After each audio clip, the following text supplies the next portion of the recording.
The back and forth continues in Congress as lawmakers question again the citizenship of ABS-CBN Chairman Emeritus Gabby Lopez. The TV network was also grilled on the airing of content on its cable channel while its legislative franchise is expired. Marian Enriquez with the rest of the story. Pwede ba naming hilingin sa inyo na i-recite ninyo yung unang linya ng Panatang Makabayan? That was House Deputy Speaker Rodante Marcoleta asking ABS-CBN Chairman Emeritus Gabby Lopez III to recite the first line of the Panatang Makabayan, or the Patriotic Oath of the Philippines.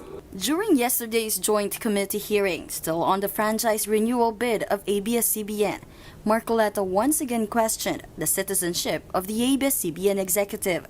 Born in the U.S. to a Filipino father and mother, Lopez stressed that despite being a dual citizen, he has no allegiance with the U.S. and that he is 100% Filipino. My being a U.S. citizen is strictly a consequence of my father's going to school in America. So why should an accident of nature be a defining issue about whether I'm a Filipino or not? Shouldn't it be based on my actions and what I have done? But that will not change the fact that you are still an American. That's the very issue. Kaya ang tanong lang po napakasimple, napakalaking sakripisyo ba na i-renounce ninyo ang inyong pagiging Amerikano? Hindi Yes po. or no? Marcoleta has since been grilling Lopez on his citizenship, asserting the provision on the 1987 Constitution, which states that mass media companies should be wholly Filipino-owned. Lopez's counsel, Mario Bautista, stressed that for the longest time, the government never questioned his eligibility to own and control ABS-CBN. Tama po yung sinabi ni Vice Chair Remulla, pero wala rin pong nagsasabi na kailangan po, Pilipino lang kayo to be an owner or a manager of mass media. At gaya po ng sinabi ko, wala po kaming nahanap sa kaso o batas na pinagbabawal ang dual citizen na magkaroon ng interest as a manager or owner of a media company. Wala po talaga. The Department of Justice and the Securities and Exchange Commission seem to be on the same page. Okay, so dual allegiance, there is none. Pag sabi niyo po sa dual citizenship, may decision na. I will go particularly on mass media. Is there already a decision on dual citizenship in mass media? Our interpretation, not just of the mass media provision of the Constitution, but also other provisions that nationalize certain activities to Filipinos, such as the ownership of land, such as operations of public utility. Our view is consistent with the view of the SEC, which is stated earlier, in the sense that we don't make a distinction between dual citizens and purely Filipino citizens. Our interpretation of the dual citizenship law has been similar to that of the Department of Justice. So the interpretation of RA 9225 is that a dual citizen is 100% Filipino. Yan po yung current interpretation namin. SEC Commissioner Efiro Luis Amatong notes, however, that the rules on owning mass media entities are still pending before the Supreme Court and that their standing opinion is only for dual citizens' right to own property and engage in businesses in the country. Meanwhile, Marcoleta also questioned ABS-CBN's continuous airing through its own cable subsidiary Sky Cable. But I'd like to know on what authority Sky Cable is still airing their programs through this channel, despite the fact that the franchise, as the records will bear us all, it expired last March 30, 2020. Is the NTC aware of this, Mr. Chair? And if they are aware, why is it that they consented in airing the program? Gamaliel Cardova of the National Telecommunications Commission explained that an executive order by former President Cory Aquino removed the requirement of a legislative franchise for cable TV operations. And actually po, yung mga ibang cable TV operators ay pag nag-apply po sa amin, ay wala naman po silang prangkisa na sinasubmit. at hindi na po sila kumuha ng prangkisa sa amin, sa legislative branch of government, ang ginagawa po nila ay nag-incorporate lang po sila sa SEC at saka po nagsasubmit ng aplikasyon sa National Telecommunications Commission. But Marcoleta claimed that Sky Cable asked for a legislative franchise from Congress. ABS-CBN and the NTC were not able to answer as the joint hearing was suspended, citing overtime. For News 5, Marian Enriquez. We are One News. And small business owners from 7 regions will not be included in the second tranche of the government's Small Business Wage Subsidy, or SBWS. That's according to President Duterte's latest report to Congress. Also excluded in the second tranche are beneficiaries of the Labor Department's cash aid in regions 4B, 5, 8, 9, as well as 12, and the Cordillera Administrative Region, or CAR, and the Bangsamoro Autonomous Region in Muslim Mindanao. The president says these workers were deemed ineligible because the cash aid is equal to DOLE's subsidy of 5,000 pesos under the department's COVID-19 Adjustment Measures Program, or CAMP. SBWS, or the 51 billion peso financial aid, ranges from 5,000 to 8,000 pesos per tranche for each beneficiary depending on his or her region's minimum wage. So far, 193,000 out of 580,000 CAMP beneficiaries have already received aid from the first tranche of SBWS. And the Davao region is now accepting LSIs, or locally stranded individuals, from several areas in the country through limited flights. Let's check out the situation on the ground with Jem Avancenia, who joins us live. Jem, kamusta? What's the situation like at the airport right now?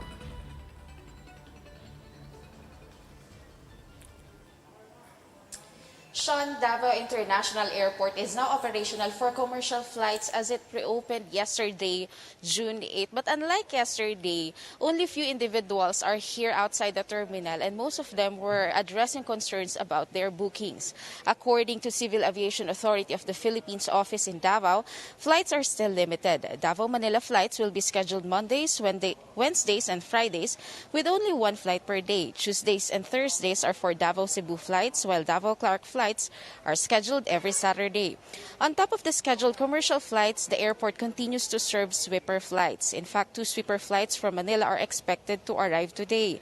Passengers who will arrive today will undergo strict health screening and will be escorted going to their homes. And as we can see here, only security personnel are roaming around the departure area since Davao-Cebu flight passengers were already inside the terminal waiting for their departure.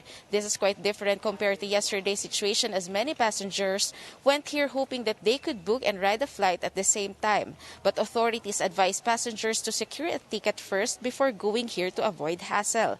Davao City Mayor Sara Duterte announced yesterday that travelers within the Davao region won't need to secure travel authority anymore, but they have to present medical certificates on checkpoints. Sean, Davao City Mayor Sara Duterte reminded those passengers who will be going out of Davao region to secure their travel authorities at Davao City Police Office. Sean? All right, Jem, how are the sweeper flights going? You mentioned that there are a couple of sweeper flights. Are they OFWs? Are there students? Personally, I have my friend's brother is also stranded here. He is from Davao, trying to get back. We heard it's quite complicated to get the clearances. So can you paint us a picture of exactly what a person has to go through to be able to get back home to Davao City?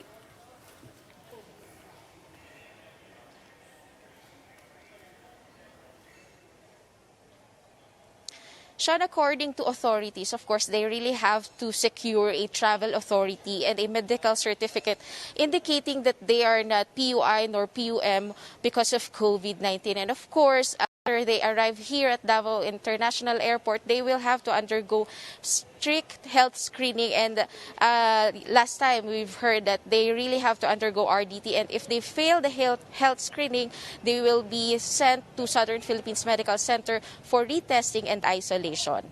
Sean? All right, yesterday, Jem, while I was on shift as well, we were having a report out of the NAIA here. We were showing in the background with Gerard de la Peña some 200 plus stranded individuals. A lot of them, he mentioned, were headed to Gensan. Would this be a completely different thing? I think a lot of people also fly through Davao to get to General Santos. How does this work, and are any of these stranded or previously stranded passengers over at the NAIA from yesterday currently there at the Davao Airport?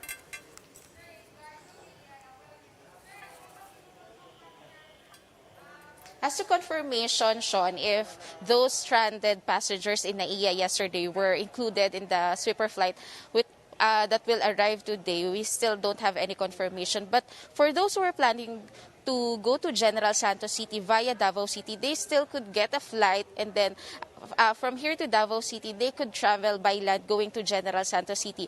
They will have to, of course, secure, as what I've said a while ago, travel authority and medical certificate, since they will be going outside the Davao region. Sean? All right, thank you very much for all your updates and that information. Jem Avancenia joining us live from the Davao International Airport. Thanks, Jem. We're pausing for a quick break, but we will be back with more stories after that. Stay with us here on One News.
Welcome back to One News Now.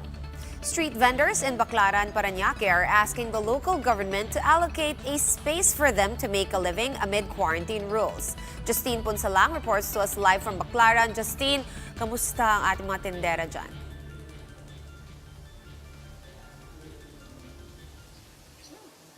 Sean, vendors in Baclaran, Parañaque are fully aware that selling along the streets, especially the main road, is strictly prohibited. However, after 3 months of no income, they have to take action in order to feed their families. Just yesterday, a clearing operation was conducted by the mayor's support group along Quirino Avenue. This is where illegally parked pedicabs and tricycles were parked. As such, they were impounded. Stalls and carts used by the vendors were also dismantled and confiscated. Vendors even claimed that the operation eventually escalated into a heated exchange between the task force members and other fellow vendors. The vendors admit that they know that they are prohibited to sell along the streets, but they have no other choice. Hence, they are asking the local government of Parañaque to provide a space for them to do business even for just limited hours. The Parañaque government or Parañaque city government says that while it understands the plight of the vendors, social distancing must be enforced while the country is still battling with the COVID-19 health crisis. The LGU, however, assures that it is pushing for a people's market that can permanently accommodate up to 3,500 vendors. Mayroon tayong batas at desisyon ng Supreme Court that public places and public thoroughfare are beyond the commerce of men. And therefore, hindi sila po pwede magtinda. Pagkatapos, ang kalagayan ho ng ating city ngayon, lalong-lalo na kung meron tayong pandemic issue, isa sa mga ina-avoid ho natin sa pagsunod ng patakaran ng IATF at saka national government ay yung tinatawag natin social distancing.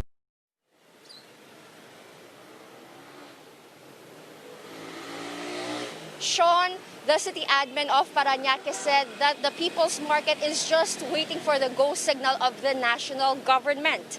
But right now, or for now, they are asking for the understanding and cooperation of the vendors to not sell along the road. If they insist in doing so, the task force will have no choice but to continuously confiscate or destruct the stalls and carts of the vendors. Sean? All right, Justine, well, while it's understandable that social distancing rules are still in place and strict rules are still in place under quarantine or while we are under GCQ, is the government doing anything at all for these vendors? Is there a plan for them? Are they getting some sort of ayuda or some sort of cash aid, anything?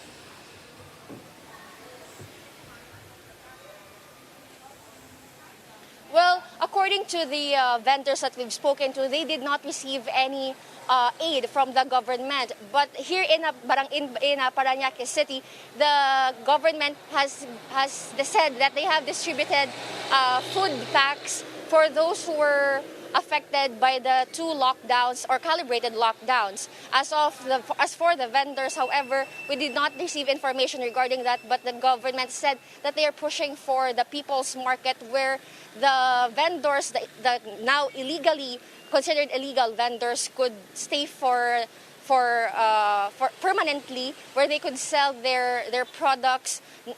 But right now they are just waiting for the go signal from the national government so that these vendors will have permanent homes or permanent stalls where they can sell their products. Sean? Last clarification, Justine, when you say go signal from the national government, does this mean when ECQ or GCQ rather is lifted or when they make it less strict, then they will be ready to open the People's Market? Is that what you mean?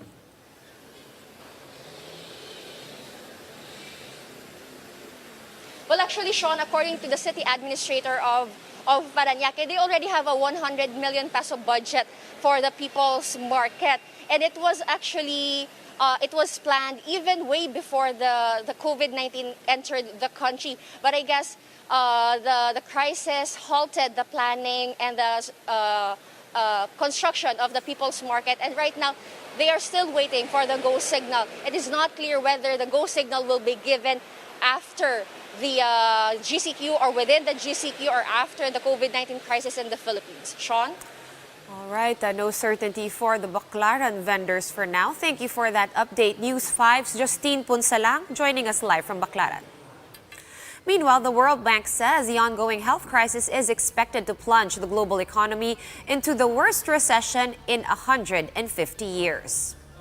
In its latest report, the multilateral lender forecasts that the world economy will shrink by 5.2% this year. That would represent the deepest recession since World War II. But the sheer number of countries suffering economic losses means that the scale of the downturn is much worse than any recession since 1870. According to the World Bank, the blow or the hardest hit are infected countries that rely heavily on global trade, tourism, commodity exports, and external financing. And the Bicol Party List representative Alfredo Garbin calls for heavier penalties against unreasonable cancellation of orders from online delivery services. In an interview with 1PH, Garbin, who authored the Food and Grocery Delivery Services Bill, says that prank orders, especially those that are canceled after the rider has already paid for the items, should be punished heftily. Garbin notes that riders under these services are considered frontliners with quarantine measures still in place as the country continues to battle with COVID-19. Garbin says unjustified cancellation of orders must be sanctioned with up to 6 years of imprisonment. The bill also seeks to include safety measures in the food and grocery delivery services to ensure the legitimacy of orders. Ang dami talagang biktima ng mga frankster na to. Lalong-lalo na yung mga nanloloko na kung saan ang biktima yung mga service providers or yung mga riders na nangangapital lang naman at talagang nalulugi sa kanilang mga negosyo.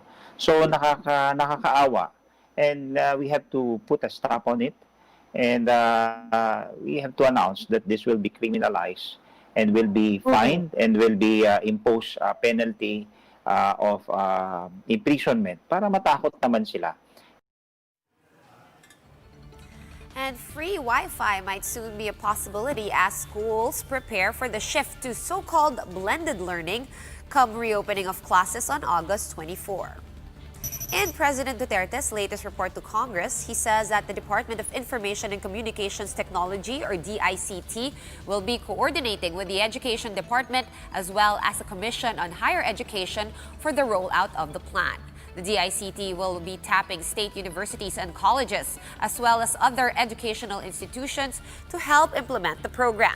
DepEd has earlier announced that face-to-face classes are officially banned until a COVID-19 vaccine becomes available. For more updates, follow News 5, The Philippine Star, and Business World Online. I'm Sean Yao, and we are One News.